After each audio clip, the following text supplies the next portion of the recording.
ഇന്നത്തെ ദിവസം രസം വയ്ക്കാനുള്ള മൂഡിലായിരുന്നു. അപ്പോൾ വാളംപുളി എടുത്ത് വെള്ളത്തിലിട്ടു, തക്കാളി എടുത്ത് നന്നായിട്ട് ചെറിയ പീസുകളാക്കി. അപ്പോൾ ഇത് കുത്തി ഉടയ്ക്കുന്നതിന് വേണ്ടിയിട്ടാണ്, എളുപ്പത്തിന് വേണ്ടിയിട്ടാണ് ഞാൻ ചെറിയ പീസുകളൊക്കെ വേണമെങ്കിൽ മിക്സിയിൽ അടിച്ചെടുക്കാം, അല്ലെങ്കിൽ വലിയ തക്കാളി തന്നെ ഉരുട്ടി ഉടച്ച് ഇങ്ങനെയൊക്കെ ആക്കി എടുക്കാം. ഓക്കെ, അപ്പോൾ ഞാനിത് ഇങ്ങനെ കുത്തി ഉടച്ചെടുക്കുകയാണ്. അപ്പോൾ അതിനുശേഷം നമ്മുടെ ഉള്ളി എടുത്തു, വെളുത്തുള്ളി എടുത്തു, കറിവേപ്പില എടുത്തു. ഇതിന് വേണ്ടിയിട്ടുള്ള ഐറ്റംസ് സജ്ജമാക്കി വെച്ചിട്ടുണ്ട്. അപ്പോൾ ഇതിനുള്ളിലേക്ക് വേണ്ടിയിട്ടുള്ള കുറച്ച് മുളക് പൊടി വേണം, പിന്നെ കുറച്ച് മഞ്ഞൾപ്പൊടിയും കൂടെ വേണം. അപ്പോൾ ഇത് രണ്ടും എടുത്ത് മാറ്റി വെച്ചു.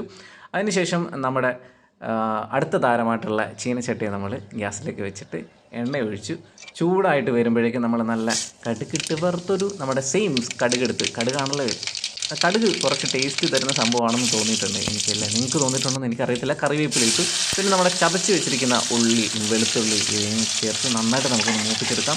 മൂപ്പിച്ചെടുത്തതിന് ശേഷം വേണം നമ്മുടെ തക്കാളി ചേർത്ത് നമുക്ക് വഴറ്റിയെടുക്കേണ്ടത്. അപ്പോൾ ഇത് ഇച്ചിരി പണിയാണ്, കരിഞ്ഞു പോകാതിരിക്കാൻ നല്ല രീതിയിൽ തന്നെ ഇളക്കാൻ ഞാനും എടുക്കാനാണ് കേട്ടോ. മറ്റൊരു വീഡിയോ പറഞ്ഞതുപോലെ പുതിയ മാത്രമല്ല, ഞാനും എടുക്കാനാണ്. ഓക്കെ, അപ്പോൾ ഇളക്കിയെടുത്തതിന് ശേഷം നന്നോട്ട് ചെറിയൊരു ബ്രൗൺ നിറമാക്കിയതിന് ശേഷം നമ്മുടെ തക്കാളി കുത്തി ഉടച്ച് വെച്ചിട്ടുണ്ട്. തക്കാളി ഇതിനോട് ചെയ്യുക. ഈ കുത്തി ഉടയ്ക്കുന്നത് വേഗം തന്നെ വഴന്ന് കിട്ടാൻ വേണ്ടി, തക്കാളിയുടെ തൊലി വഴന്ന് വരാൻ ഭയങ്കര പാടാണ്. അപ്പോൾ നമ്മുടെ തക്കാളിയും തൊലിയും എല്ലാം കൂടെ നല്ല രീതിയിൽ വഴന്ന് വന്നിട്ടൊരു കുഴഞ്ഞ പരുവമായിട്ടുണ്ട്.